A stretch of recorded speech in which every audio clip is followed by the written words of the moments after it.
bunch of speakers on the Vintage Vibe.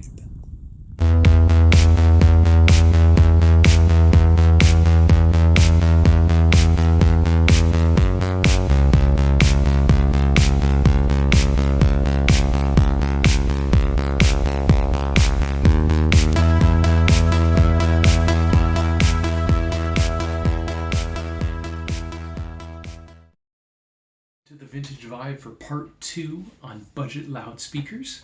And we're going to start with taking a look at the Vandersteen Model 1s.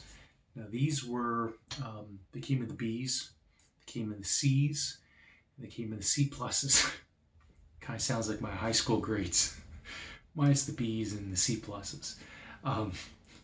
So the Bs, the early renditions had C's soft dome tweeters, later replaced by Vifa soft domes, which these had, and the C's had titanium tweeters by Vifa, which we upgraded these to because when we bought them from a local buy-sell mart called Kijiji, say that 10 times, it's kind of like a Craigslist in the US.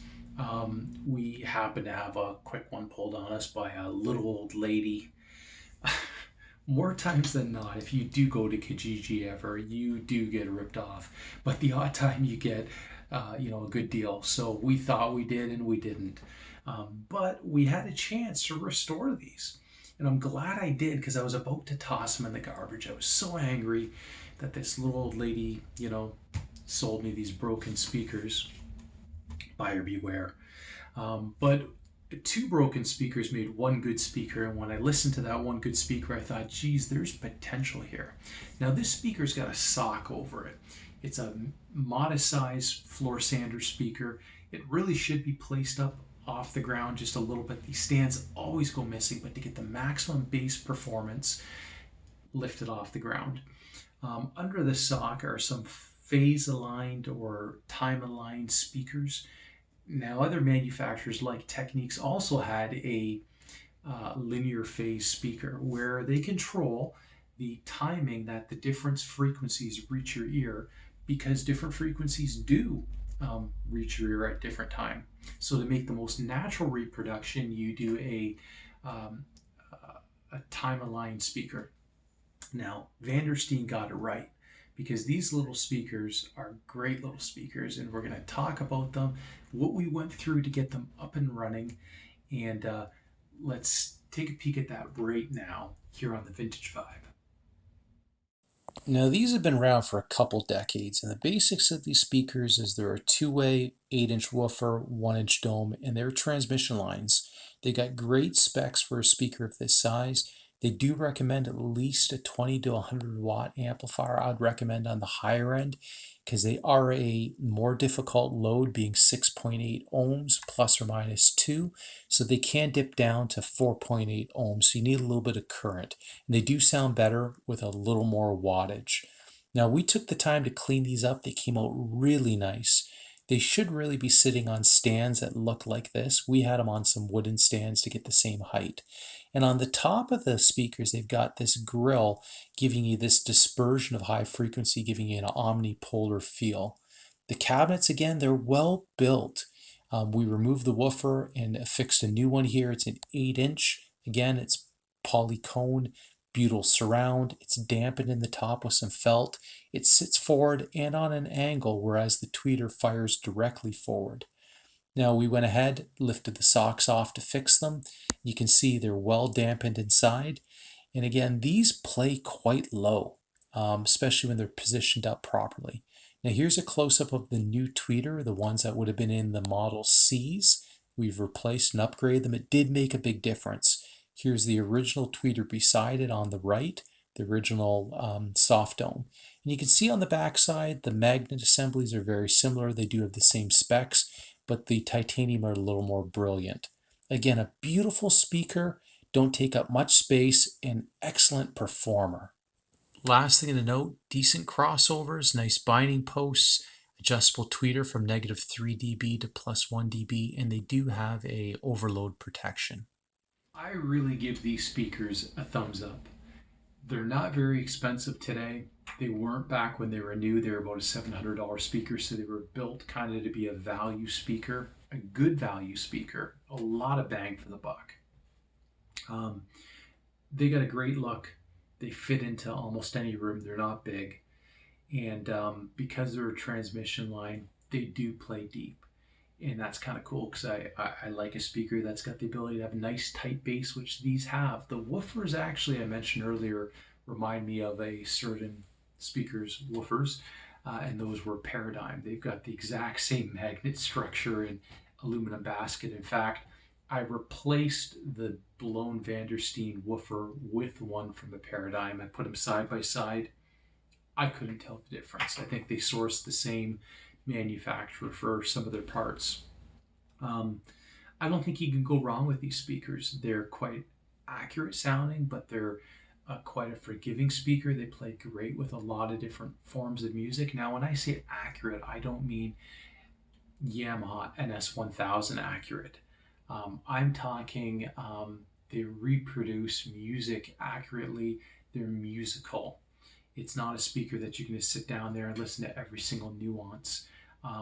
They are quite detailed, but these are just a good, easy listening speaker that does a great job to reproduce live music like it ought to sound. So I can't knock them. Now let's take next a look at the Yamaha NS-30X. Talking about NS-1000s, these are kind of baby NS-1000s, as you'll see in this picture right here. And let's take a peek at them up close. Now you can see them in front of my NS-1000s, and they really were modeled to look the same, like the studio monitors. Now, having a pair of 1000s, I had to buy these, and I'm glad I did because they got great specs. They're a three-way capable of 180 watts, 40 hertz to 25 kilohertz, and 92 dB sensitivity. Now, I found the weak point to be these tweeters. We'll come back to that later. But the actual speakers use some superfine ceramic composite materials, including strontium ferrite woofers. They've got a nice material surround, so they're not going to rot out, as well as high nitride titanium dome mid-range drivers. The speakers themselves are a three-way bass reflex, and they do provide some good, punchy, deep bass. In most cases, it would seem that if you go on forums, people talk about lacking high frequency. And that's because in most cases, these tweeters are blown. They're not a high power handling. Again, they're a fairly cheap tweeter. So that would be an area for improvement if you're upgrading these, as well as maybe the binding posts, because they've got cheap kind of spring-loaded binding posts. So if you do find a pair, be sure to do the old kind of hand test, meaning put your hand over top that tweeter and remove it. And if you don't hear a change in sound, it's likely blown. It is positioned so close to the mid-range, and the dispersion of the mid-range is quite wide that it might make you think the tweeter is functioning when they're not. So be sure to double check that. Now for some comments on the overall sound signature. Again, they played quite deep and big, much larger than their size would lead you to believe they would, sound and play. Now, it's not a small bookshelf. It's a fairly large bookshelf in terms of, I guess, bookshelf speakers and how they would go. And it does follow in the tradition of the NS-1000s, this studio monitor type design. And they certainly, I believe, do impress. They've got a good sound stage. And if you can find a pair of these, again, they're not terribly expensive, just like the Vandersteens. Now let's take a peek at our next speakers, which are our Castle Durham 900s.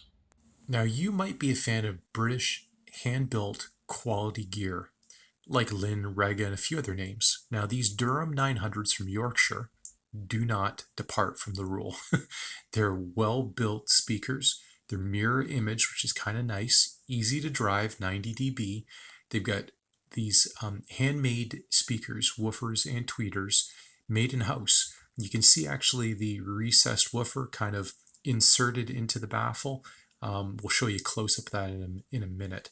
They use some really nice veneers, really high quality. Now, unfortunately, mine had some fading on it, as you can see on the right. The weak point of these we'll talk about are these binding posts. Keep this kind of picture in mind here. You've got little bars connecting the positive and the negative of the tweeter and the woofer, and they're a cause for intermittent signal.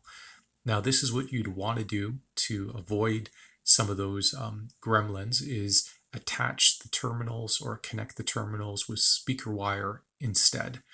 A close-up of the woofer that I had to remove, they're actually kind of have a double ring magnet on them. I had to have these woofers repaired, and I'll explain to you a little bit about that in a minute. The Durham 900s do have some very appealing features to them, or strengths. They also have some weaknesses, as we've alluded to. One being the binding posts. These guys right here. Now think of these binding posts, the connectors that connect the positive and negative between the two drivers, in this case, because we have a two-way speaker, kind of being like, well, a coat hanger, minus the coat. Literally, it's like a metal bar that has been inserted between the woofers and attached and tightened down with terminals. Now, being a rounded kind of bar, we don't get good contact, especially once these start to oxidize. So it would have been nice if they had something like this, which is a flat kind of bar that connects the actual speakers. This is a little more common in most of what I see. So what I suggest, as we mentioned earlier, is get some wire and connect the two speakers together, nice firm connection, and we'll get rid of that problem of intermittent speakers or intermittent sound. Now, these speakers can be easily placed throughout the room, whether you're doing 2-channel duty or AV. They're AV shielded, so it's not going to really matter if they get close to your TV, and it's not going to matter if they're close to the rear wall because they're front ported. Now, obviously, the side boundary walls, we don't want to go right up against those if we can avoid that, because we're going to get deflections of sound and whatnot, which is kind of a big no-no. But these are pretty forgiving speakers, easy to drive, as we mentioned, 90 dBs, and good for about 80 watts of power handling. Now, one of the Achilles heel to them for some, and I think a strength, though, is the mid-range. Now, some may say it's a little bit exaggerated, a little more excited, and it is true.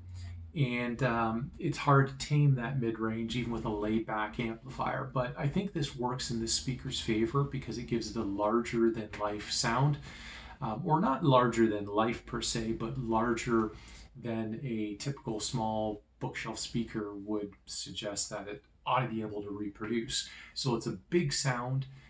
They are very fast-sounding speakers and crisp, but that's a plus. So these aren't your typical laid-back British speakers out of the 60s that you're going to have your tea with, or your cappuccino in my case. I guess you have to be Italian speakers for that. These speakers are lively and dynamic sounding speakers. So fast, crisp, good bottom end, easy placement, a whole bunch of pluses. Now, one of the downsides to the speaker, again, is the woofers. They seem to be constructed or assembled with a glue that gets brittle with time, and it'll cause the actual spider on the woofer, where basically the woofer connects to kind of where the voice coil is inserted in. There's kind of like a cloth material there that flexes up and down with the speaker, and I guess that's the suspension, we'd call it. That glue used to glue the cone to it becomes brittle and breaks and causes a rattling sound. You might think that the speaker is blown, but it's actually this glue, and supposedly this is a fairly common problem. So I did have to source new speakers. They were original, but probably of a 2-year difference in production, slightly different looking woofer. So a lot of great things and some things to look out for with this speaker. But all in all, if you find a pair in good working condition, I think these are a bargain and ought to be something that you'd consider. Now let's take a look next at the Yamaha NS-625s. First, a doggy intermission because Billy's getting anxious. and starting to bark in the reviews. Right, Billy? Oh boy, Billy's doing her thing. Only on the Vintage Vibe. Enter Yamaha's NS-625s. These are about from 77. They're 40-watt speakers. They've got a decent frequency response of 45 hertz to 20,000 kilohertz, and they represent a 4-ohm load. Now, they're quite heavy little speakers, and that's because they're well built. You can see the crossovers within them. The bass driver's got a fabric surround, a cast aluminum basket, heavy magnet structure, and you can see that sheen material over the dust cover where the voice coil is. They're quite impressive, the construction overall, in my opinion. And here's a close-up of the tweeter, which has the same aluminum kind of structure, and the separate attenuator to the right, which you can see is a quality type attenuator. They do require some service occasionally. And they do have a typical Yamaha binding post on the back, spring-loaded ones. Same thing you see in the NS-1000s. And these are decent little monitors. What can I tell you about them? They didn't cost me much to purchase. I didn't have them for a real long time. I couldn't seem to find a space for them. And that may be because they didn't do anything that was absolutely outstanding that made me want to keep them, but they were a good sounding speaker. There's nothing wrong with them. They're definitely much better than a lot of speakers that would have come out of the 70s from other manufacturers like Pioneer and Akai and so on and so forth. I would say these fall in that studio monitor tradition. They get a nice tight bass to them, and they're acoustic suspension. So they're not a real boomy bass, but they will play pretty deep. And Yamaha just took time to design this speaker. So for the dollar, this is a speaker that certainly is worthwhile considering for your audio collection. Now, let's wrap up with the long-awaited Advent 3002. Maybe not long-awaited for you, but for me, because these for me were game changers and really surprised me. Let's take a peek at them. Again, these are two-way speakers using a 8-inch woofer and a 1-inch tweeter. I could best describe the sound of these as big and lively. A lot of that is due to this direct report tweeter, specially designed to bring in solid, focused stereo imaging. And this 8-inch woofer is really designed to bring deep bass in a relatively small enclosure, a real usable amount of low frequency. And top these well-built cabinets off with the typical speaker terminals. Now I've put adapters on them, you can see here. And in boring East Coast fashion, like Advent sometimes projects, the linen cloth grills, which I kind of think look smart on these speakers personally. And here's the original Advent crossover that you can see we've upgraded with audio grade caps and a new resistor.